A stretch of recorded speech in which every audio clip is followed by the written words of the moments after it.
Dah beli salak ke tengah pekan, jangan lupa ke Pajak Senen.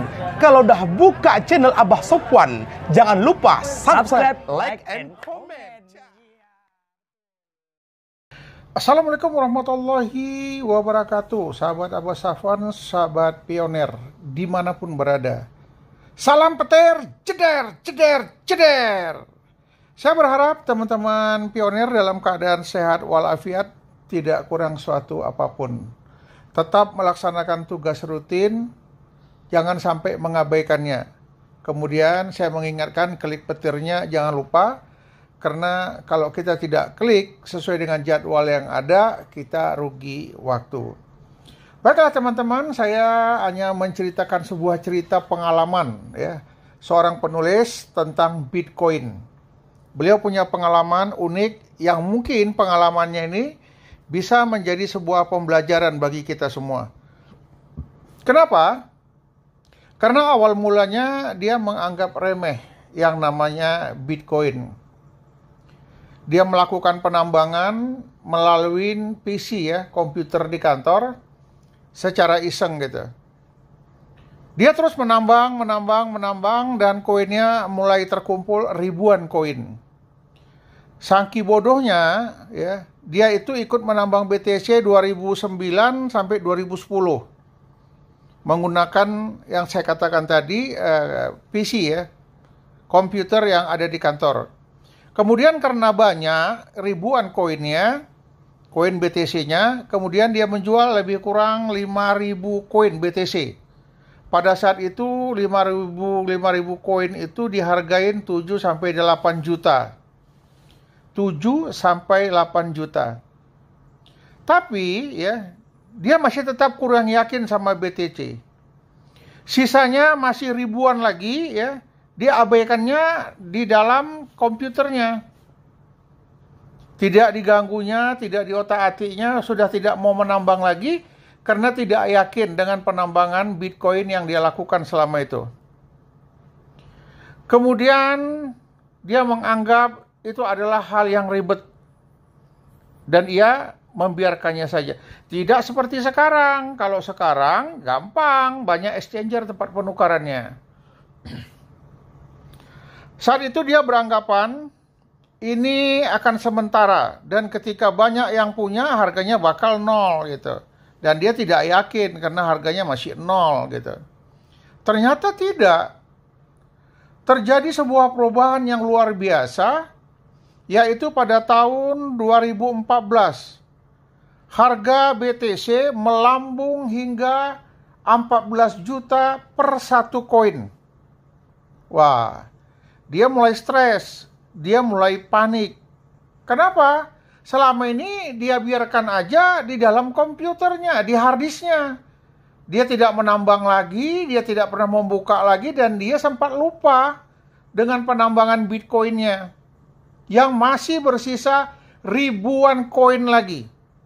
Nah, kemudian dia kembali ke kantor mencari komputer PC yang pernah digunakannya untuk menambang tersebut. Tetapi apa yang terjadi?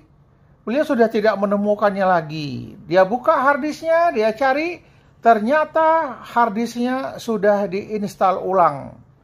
Coba kita bisa bayangkan ya, setengah mati nambang, dapat koin ribuan koin, sempat dijual 5.000 koin, masih ada lagi ribuan koin di dalam harddisk.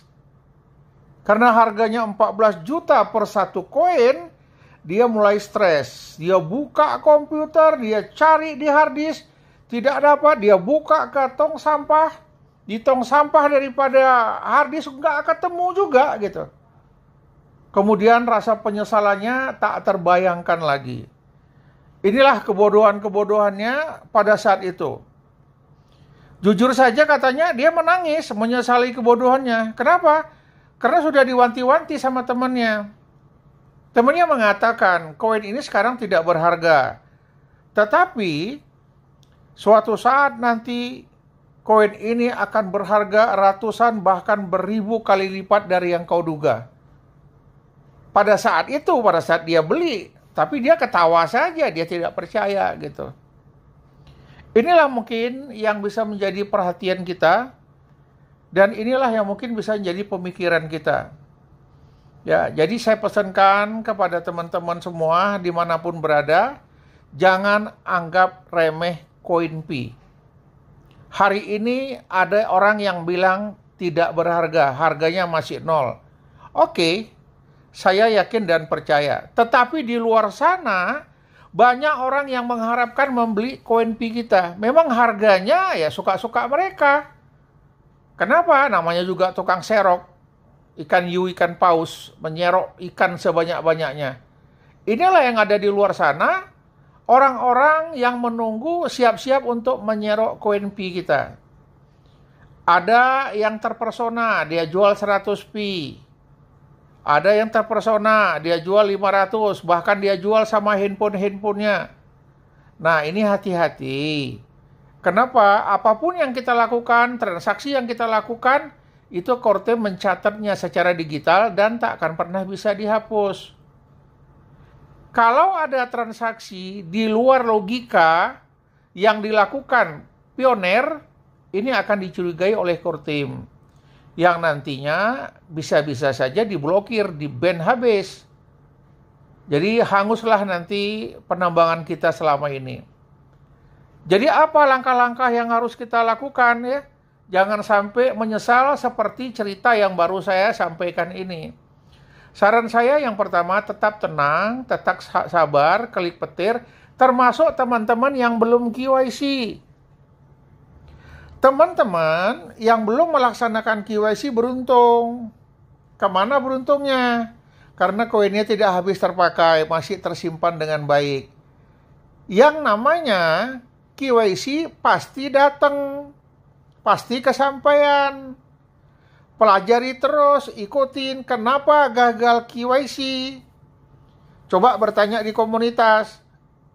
Cek HP-nya merek apa, kemampuan penyimpanan datanya seperti apa, kemampuan downloadnya seperti apa. Komunikasikan ke kawan-kawan, mungkin ada hambatan ya untuk di KYC-nya karena masalah handphone. Atau mungkin bisa saja mengganti handphone baru atau minta permohonan KYC ulang. Koin kita nggak akan pernah hilang selama kita nggak membelanjakannya, selama kita tidak menukarkannya. Jadi kalau ada yang bilang koin Pi bisa hilang, itu nggak benar. Kecuali kita yang menghilangkannya. Kenapa? Data kita sudah tercatat di Kortem. Jadi data yang sudah kita catat, selagi masih ingat emailnya, selagi masih ingat perasa sandinya, passwordnya, kita akan aman dan koin Pi itu tetap milik kita sampai kapanpun. Kecuali kita lupa perasa sandinya, kita lupa emailnya, kita lupa passwordnya, ya agak repot. Namun yakinlah, jejak digital nggak pernah bohong, jejak digital itu masih ada. Jadi cari teman-teman yang ahli IT, yang bisa mengembalikan ya email kita, yang bisa mengetahui password kita. Saya yakin dan percaya. Jaga koin Pi kita, jangan sampai koin Pi kita hilang percuma karena kita tidak sabaran, kita emosional. Kenapa? Penipu banyak di mana-mana. Hargain koin Pi yang sudah kita tambang karena koin Pi kita itu punya nilai harga. Kenapa? Udah banyak yang berani beli. Orang banyak berani membeli koin Pi kita. Saya ingatkan jangan dijual. Tunggu mainnet terbuka. Kapan mainnet terbuka? Ya insya Allah tidak lama lagi. Feeling saya mungkin di akhir tahun. Ya, semoga, amin. Inilah mungkin cerita singkat yang bisa saya sampaikan kepada teman-teman. Bisa menjadi acuan dan bermanfaat bagi kita semua. Salam petir, jeder, jeder, jeder. Assalamualaikum warahmatullahi wabarakatuh.